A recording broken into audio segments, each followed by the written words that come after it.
నువ్వు చేస్తున్న పనికి నేను వేస్తున్న శిక్ష ఇది, నా కూతురు కోసం.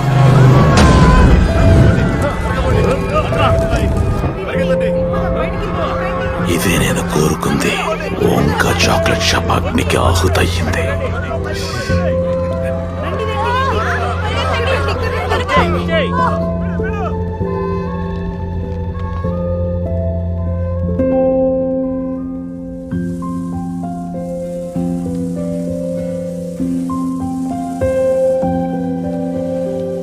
నేను ఇది అర్థం చేసుకోలేకపోతున్నా.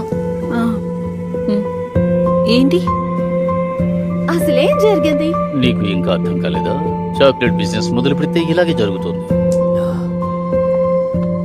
దిక్కులు పడక వెళ్ళి మనం రీబిల్డ్ చేద్దాం, మళ్ళీ మొదటి నుంచి స్టార్ట్ చేద్దాం. ఇక